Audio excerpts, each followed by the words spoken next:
আসসালামু আলাইকুম রহমতুল্লাহি ওয়া বারাকাতুহু। সম্মানিত দর্শক, মান্নাদের সেই বিখ্যাত গান কফি হাউজের সেই আড্ডাটা আজ আর নেই। খুবই বিয়োগাত্মক একটি গান এবং মানুষকে নস্টালজিয়ার দিকে নিয়ে যায়।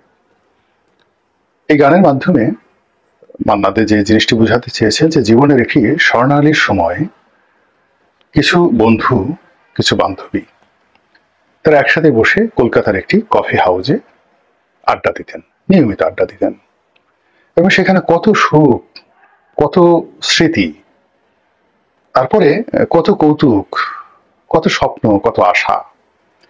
সেই কফি হাউসকে ঘিরে ওই যে আড্ডা, সেই আড্ডার মধ্যে মনে হতো যে জীবনে এর চাইতে গুরুত্বপূর্ণ আর কিছু নেই।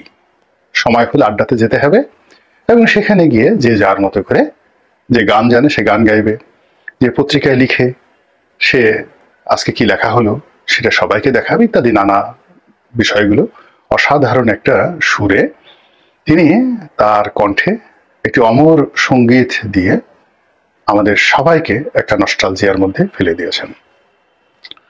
ফলে কফি হাউসের সেই আড্ডাটা, এই শব্দমালা এবং সত্যিকার অর্থে কলকাতার যে ঐতিহ্যবাহী একটি কফি হাউস যেখানে মান্নাদেরা বসতেন তাদের যৌবনে, সেটি এখনো টিকে আছে।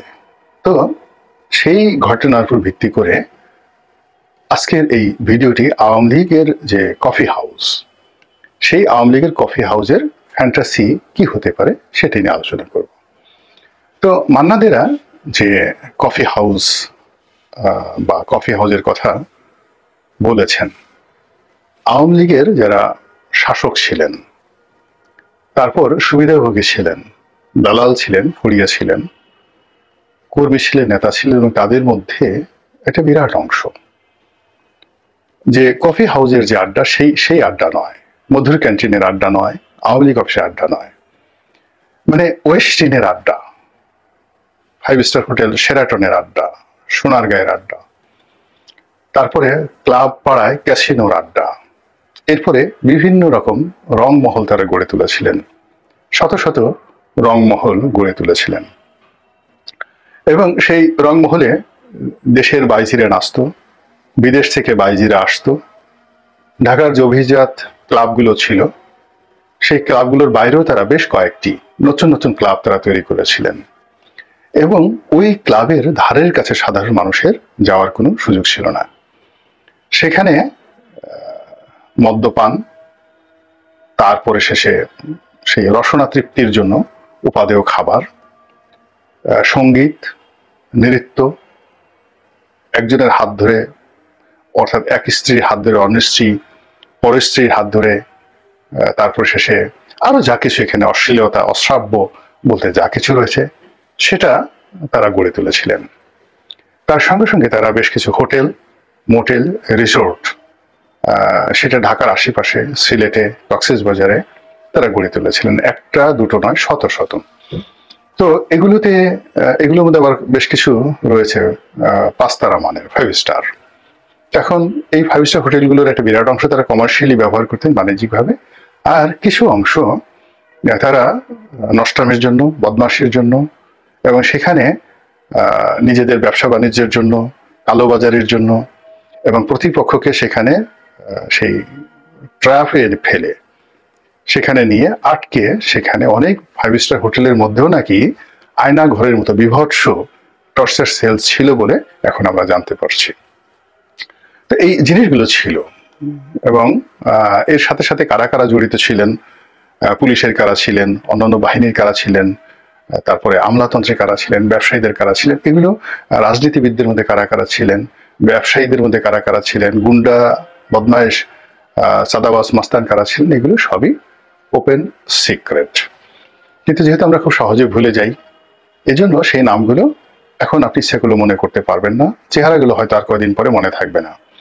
কিন্তু তারা যে জিনিসগুলো করে গিয়েছেন, অর্থাৎ সেই কফি হাউস যদি আমরা ধরি, সেই কফি হাউস রূপী বাইজি মহল, রঙ্গমহল, রিসোর্ট, হোটেল, প্রমোদ খানা, প্রমোদ তরি, তারপরে শেষে প্রমোদ সেই কি বলবো, প্রমোদের আরো যা কিছু রয়েছে, সবই তারা যে করেছিলেন সেটা এখনো আছে। এবং সবচেয়ে বড় ব্যাপার হলো যে ওই মান্নাদের সেই গানটির মতো যে কফি হাউজের সেই আড্ডাটা আজ আর নেই, তবে চেয়ার টেবিলগুলো আছে, সেখানে নতুন মুখ এসেছে এবং এখনো সেই নতুন মুখের যারা মানুষ তারা নতুন আড্ডায় সেখানে নতুন স্বপ্ন নিয়ে সোনালী বিকেলগুলো, আগের সেই সোনালী বিকেলগুলো মান্নাদের জন্য নেই, কিন্তু এখন যারা নতুন আগন্তুক তারা নতুন সোনালী বিকেল তৈরি করে ফেলেছে। তো সেই ঘটনার সঙ্গে যদি আপনি তাল মিলিয়ে বর্তমান জমানা দেখেন তাহলে দেখবেন যে এখন যে আগন্তুক যারা এসেছেন আওয়ামী লীগের রেখে যাওয়া কফি হাউসে, তারা সেই কফি হাউসকে ফুলে ফলে সুশোভিত করেছেন। মালিকানা পরিবর্তন হয়েছে অনেক জায়গাতে, কিন্তু বেশভূষা আগের চাইতে আরো জাঁকজমকপূর্ণ হয়েছে। আগে যেভাবে সঙ্গীত হতো এখন সঙ্গীতের সুর বেড়েছে, তাল বেড়েছে, লয় বেড়েছে। আগে যদি 10 জন বাইজি আসতো, এখন বাইজির সংখ্যা আরো বেড়ে গেছে, নিত্য নতুন বাইজির সংখ্যা বেড়ে গেছে। এরপর আগে যারা ভোগী ছিলেন, ভোগ করতেন, তাদের ভোগ করতে করতে করতে করতে একটা সময় বিতৃষ্ণা এসে গিয়েছিল। তারা শুধু দেখতেন বা বসে থাকতেন। এটাকে অনেকটা বলা হয় বিকৃত রুচি। কিন্তু ভোগ করার মতো অবস্থা তাদের ছিল না। এক নাগারে 15 বছর ভোগ করতে করতে করতে করতে তারা অনেকটা নির্বিষ হয়ে পড়েছিলেন। কিন্তু এখন যারা ভোগী তারা সবাই গোখরা সাপের মতো ফোঁস করছে এবং তাদেরকে সামাল দিতে গিয়ে কফি হাউসগুলো রীতিমতো কাঁপছে। কফি হাউসের চেয়ার টেবিল কাঁপছে। কফি হাউসে আগমনকারী যারা বিনোদন কন্যা রয়েছেন বা বিনোদন বালক রয়েছেন, আপনারা তো সবাই জানেন যে এখন শুধুমাত্র বিনোদনের জন্য নারীরা নন, পুরুষরাও এখন বিনোদন দিয়ে থাকেন এবং এই সকল বিনোদন কর্মীদেরকে আপনি ফুটপাতে পাবেন, হাতির ঝিলে পাবেন, 5 স্টার হোটেলে পাবেন, সব জায়গাতে পাবেন। কাজেই বিনোদন বালক এবং বিনোদন বালিকা, এবং এই বিনোদন বালক শব্দটি হাসি পেল যে যেটিকে আগে ঘেটুপুত্র বলা হতো। তো এটা যেটাকে বলা হয় হোমোসেক্স, ইউরোপে খুবই যাকে বলা হয় জনপ্রিয় এবং আইনগত বৈধ। এটি ইসলামে খুবই নিন্দিত এবং যে কোনো ধর্মে এটা অত্যন্ত গর্হিত একটি অপরাধ। কিন্তু অবাক হলো যে মানুষের মধ্যে, বিকৃত রুচির মানুষের মধ্যে এই অভ্যাসটি যাদের রয়েছে তারা পৃথিবীর সব কিছুকে ভুলে এই কাজটি তাদের করতেই হবে। তো এদেরকে প্রমিত বাংলায় বলা হয় বিনোদন বালক। অনেকে এগুলোকে ইতিপূর্বে ঘেটুপুত্র বলতো, যারা স্বেচ্ছায় এই কাজগুলো করে।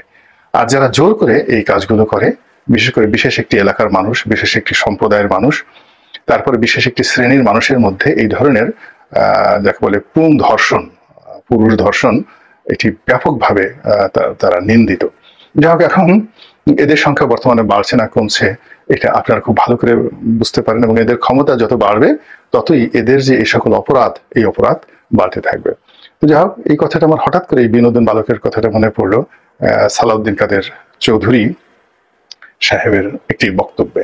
তিনি পার্লামেন্টে দাঁড়িয়ে বলেছিলেন, একজন সংসদ সদস্য আওয়ামী লীগের, তাকে উদ্দেশ্য করে, আমি নামটা নিলাম না, আপনারা দেখে নেবেন, যে আমি কি বলেছি অমুকে একসময় বিনোদন বালক ছিল, তার ক্যারিয়ার শুরু হয়েছিল বিনোদন বালক হিসেবে, আমি তো সে কথা বলিনি এখনো পর্যন্ত।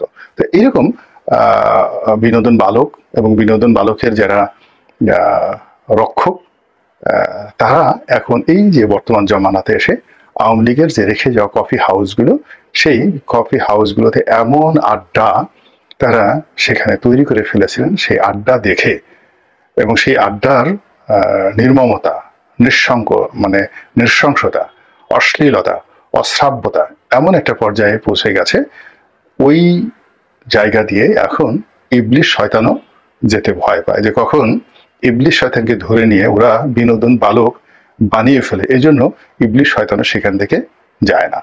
আল্লাহ আমাদের সবাইকে হেদায়েত দান করুন এবং হেফাজত করুন। আসসালামু আলাইকুম ওয়া রাহমাতুল্লাহি ওয়া বারাকাতুহু।